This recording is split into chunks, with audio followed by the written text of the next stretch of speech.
नमस्कार। स्वागत है आप सभी का आपकी अपनी चैनल भारत की बात गौतम के साथ है। दोस्तों, हमारे उत्तर और पश्चिम भारत के बहुत से इलाकों में पिछले सप्ताह के दौरान बारिश की शुरुआत हो चुकी है। कहीं कहीं बारिश की जो धुआंधारी है वो बहुत तेज है, बहुत ज्यादा है, और कहीं कहीं सामान्य है और कहीं कहीं सामान्य से नीचे भी है। लेकिन आने वाले 3 से 4 दिनों में हमारे पूरे उत्तर पश्चिम भारत में जो बारिश का अनुमान लगाया जाता है हमारे हवामान विभाग की ओर से, वो अगर सही साबित हुआ तो समय सर की बुआई के दिनों में हम आज पहुंच चुके हैं और हमारी खरीफ ऋतु की समय सर की बुआई होने की संभावना समग्र रूप से संपूर्ण दिखने को मिल रही है। दोस्तों, तो जहां जहां बारिश हुई है वही वो सभी विस्तार के सभी इलाकों के किसानों को हमारे ओर से हार्दिक अभिनंदन, और जहां कुछ कम रह गई है बारिश वहीं इलाकों के किसानों के लिए हमारी हार्दिक शुभेच्छा। 2 या 3 दिन में लगभग पूरे इलाके में बुआई लायक बारिश हो जाएगी।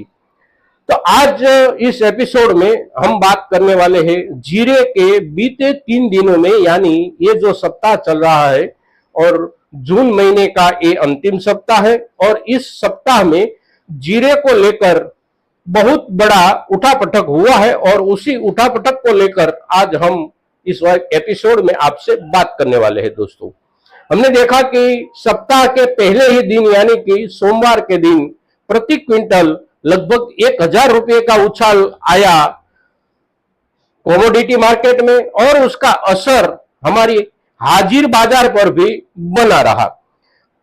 किंतु इतने उछाल जब आकस्मिक हमें दिखने को मिलता है तब वो आकस्मिक नहीं होता। हमने पहले दिन ही कहा था आप सभी किसानों से कि ये जो उछाल आया है इस उछाल को लेकर हम किसानों को सावधानी बरतनी है।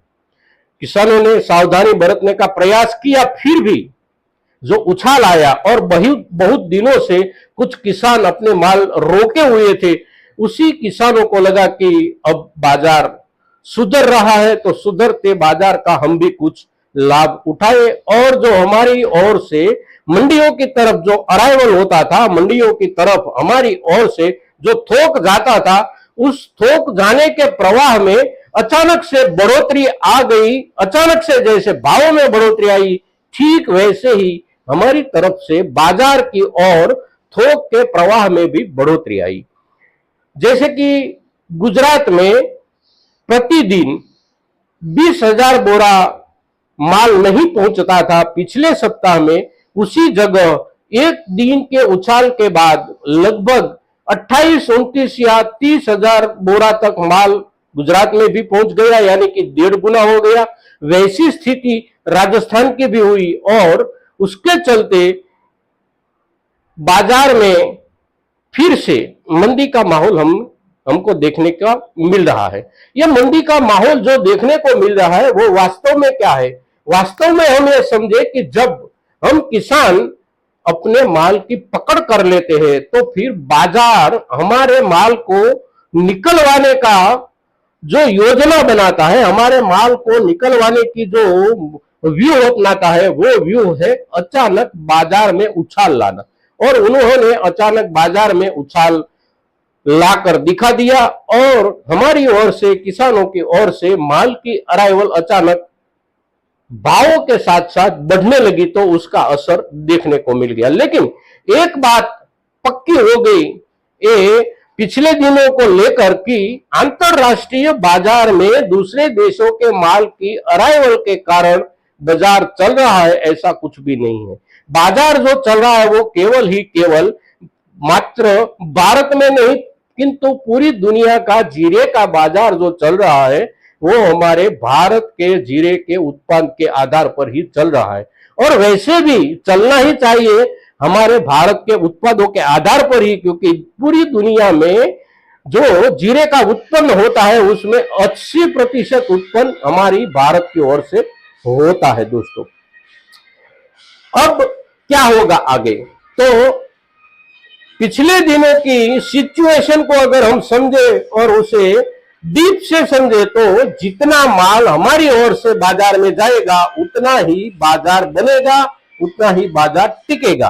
तो बाजार की उछाल को लेकर हम अगर ज्यादा थोक में माल पहुंचाने की कोई हड़बड़ी नहीं करेंगे तो भाव बना रहेगा।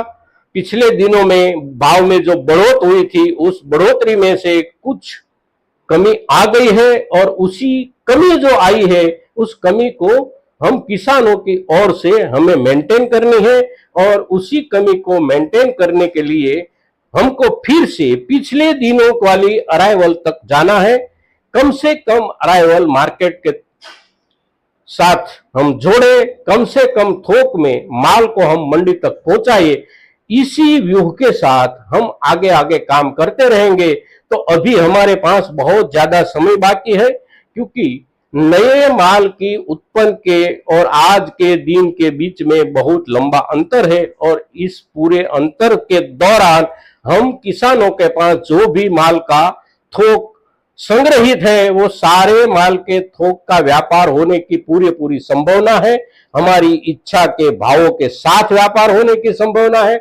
बस हमें एक बात याद रखनी है, पिछले दिनों में हमने जैसे व्यू अपनाया था वैसे ही व्यूहात्मक ढंग से हम अपना माल मंडी तक पहुंचाए। दोस्तों आज के एपिसोड में इतनी बात आपसे करते हैं। आने वाले 3 दिन अभी इस सप्ताह के बाकी है, तो उसके ऊपर ज्यादा से ज्यादा रविवार के दिन हम चर्चा करेंगे आपके साथ, और उसी चर्चा के साथ अगले हफ्ते जब हम मिलेंगे तो देखेंगे कि कहां कहां और बारिश हो गई, कितनी बारिश हो गई और हमारा खरीफ का सीजन भी कैसा रहने वाला है उसके ऊपर भी हम चर्चा करेंगे। तो आज के दिन इतना ही। जय किसान, जय भारत।